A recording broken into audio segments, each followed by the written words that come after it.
体系老化的问题。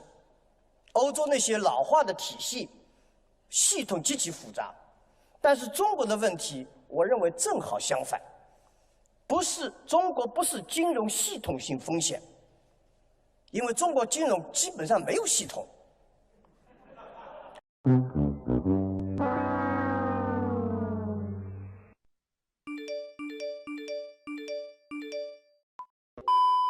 What's up, guys? It's Jason here, and welcome to my YouTube channel, Jack Ma Insight.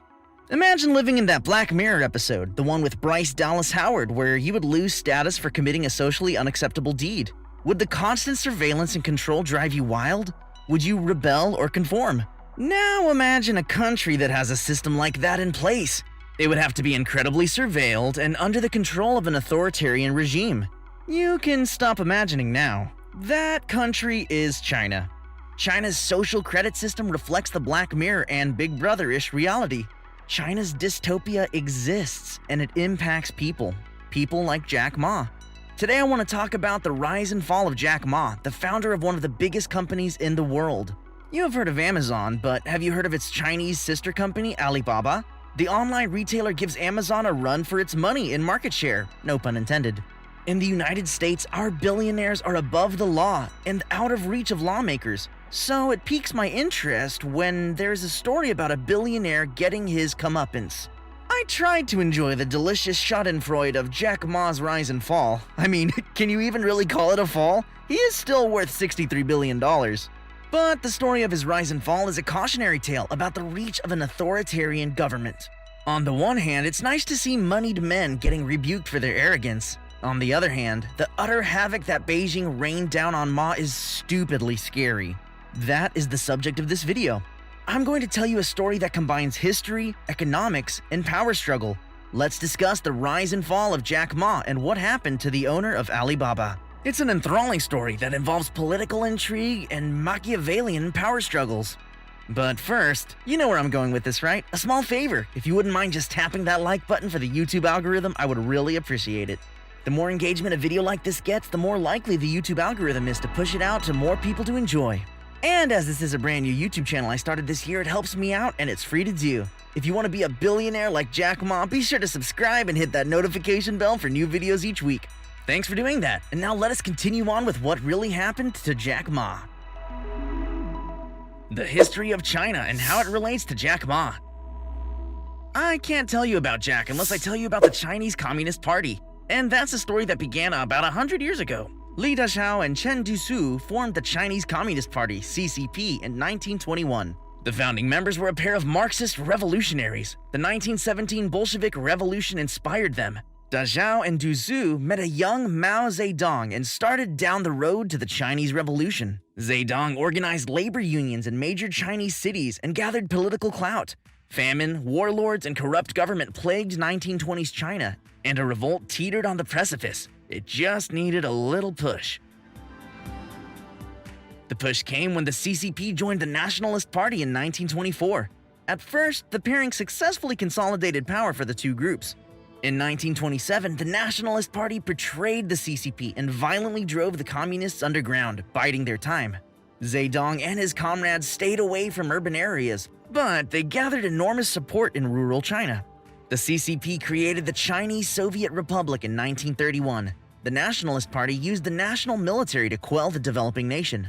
Still, the military ceased operations against the CCP in 1936 as Japan's road to World War II cut a bloody swath through China. The Nationalists sat out the fight while the CCP fought bloody battles of attrition against the Japanese invaders. After World War II, the Civil War resumed, and the Communists crushed the Nationalists in 1949.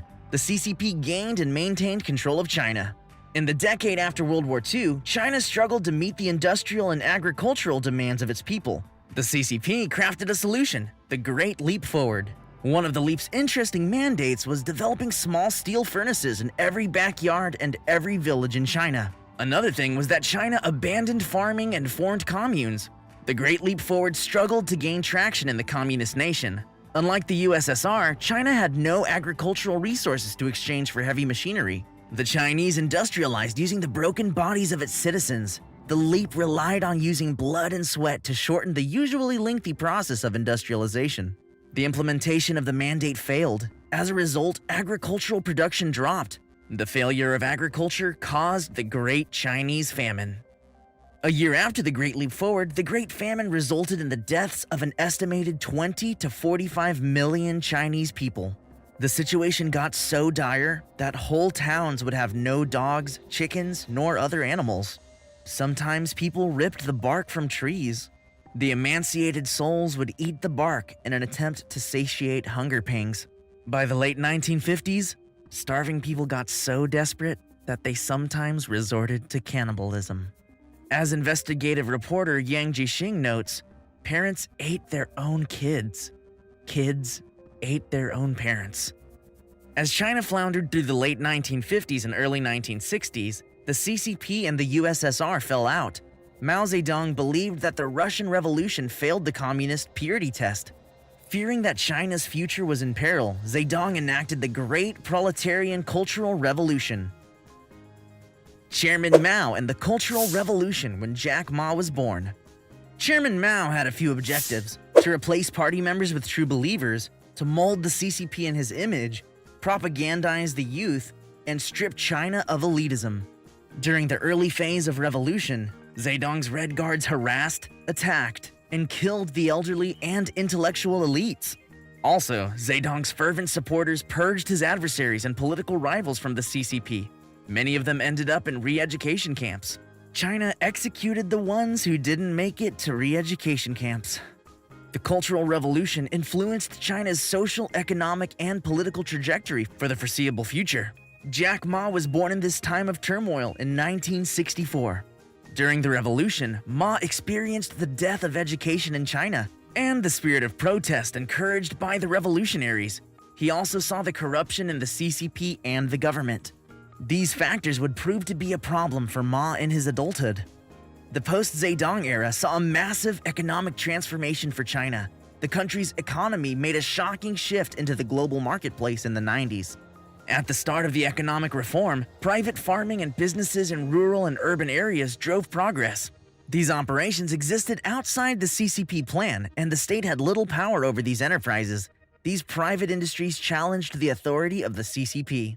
In a masterstroke of propaganda and political maneuvering, the CCP survived challenges from the private sector, consolidated political power, and took all credit for the exploding economy.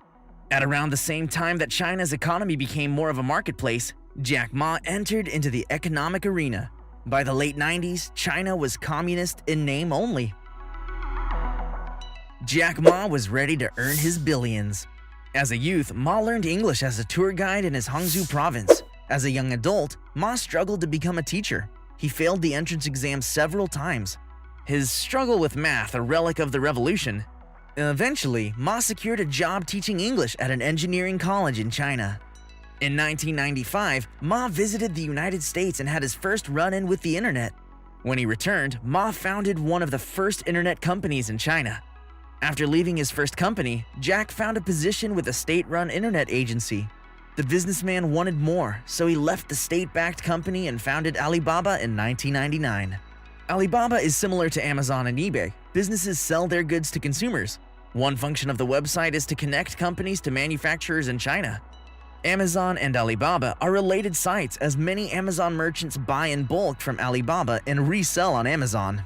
The company also has the largest e-commerce store in the world. People connect with other people, similar to eBay, and sell goods to each other. Ma's multinational company rivaled Amazon in reach, earnings, and growth. So then what happened to the owner of Alibaba? Ma's company made him more significant than the Communist Party. Or so he mistakenly thought. In September 2020, the party put out guidelines for private businesses in China. The requirements call for the private sector to have politically sensible people who firmly listen to the party and follow the party. You have to know that this would not end well for the outspoken billionaire. Jack Ma's fall occurred in October 2020. The tech tycoon publicly criticized Chinese banking regulators at a conference in Shanghai. Ma complained that China's financial sector doesn't have a system. Later in the speech, he characterized banks as pawn shops with outdated practices. Finally, Ma blamed the Chinese banks for stifling innovation and preventing progress through regulation. Ma made a grave miscalculation with his speech. The banks are state-run, and they represent the will of the party. To speak out against the regulators was heretical. In China, the central banking players include the State-Run Bank of China, China Construction Bank, Agriculture Bank of China, and the Industrial and Commerce Bank of China. Each of the four banks adopts policies that reflect the will of the Communist Party and Xi Jinping. Although communist in name, the parties rule with an authoritarian iron fist. To speak against the banks was to speak against the party and Jinping. At this time, the tech billionaires company Ant Group, an affiliate of Alibaba, prepared for an initial public offering, IPO. The tech company's opening was tremendous, the most extensive initial public offering in history. Then it became history. Beijing reacted swiftly and severely. So what really happened to Jack Ma? Within a week, Beijing demanded Ma return to China. Regulators from the People's Bank of China interrogated Ma and his Ant executives. After the meeting, those in power suspended Ant Group's IPO. The Shanghai Stock Exchange and Hong Kong's financial markets postponed the company's listing 48 hours before trading began. Alibaba's stock dropped about 10% after the news of the suspended IPO. The drastic move cost Ma and the Ant Group billions in company valuation. Besides, the China Bank and Insurance Regulatory Commission proposed new rules for online lenders. The proposed regulations directly affect Ant Group's operating practices, forcing the company to set aside more cash to secure its loans. The rule is a reaction to Ma's pawn shop remark. Then, regulators applied more pressure and told Ant Group to change its business operations. The People's Bank of China blasted the Ant Group, accusing the company of defying regulations, creating a monopoly, harming consumers, and taking advantage of rules. The regulators insist that the company roll back its operations. After regulators spoke up about Ma's company, President Xi Jinping proclaimed that the Ant Group and other tech companies were subject to China's anti-monopoly effort. According to the state news agency Xinhua, China intends to fight against online Chinese companies' monopolies and prevent the unchecked and dangerous expansion of businesses. In December of 2020, Chinese regulators began the official investigation into Alibaba's alleged monopoly. The officials continue to probe the e-commerce giant over anti-competition. The regulatory pressure caused Alibaba's stock shares to fall further. Since October, Alibaba has lost $300 billion in value. What happened to Jack? And that brings us to today. As I said, it's hard to feel sorry for someone who has amassed a fortune of $65 billion. Consider this though. China gains power every year. The communist country may soon influence global policies. Doesn't Beijing's response to Ma worry you a little bit? After the party sharply rebuked him, Ma has been out of the public's eye. Some believe the party placed Ma under house arrest. Others believed that Ma hid for his safety. Yet others believe that the Communist Party executed Ma. The truth is muddy, but Jack is keeping a low profile.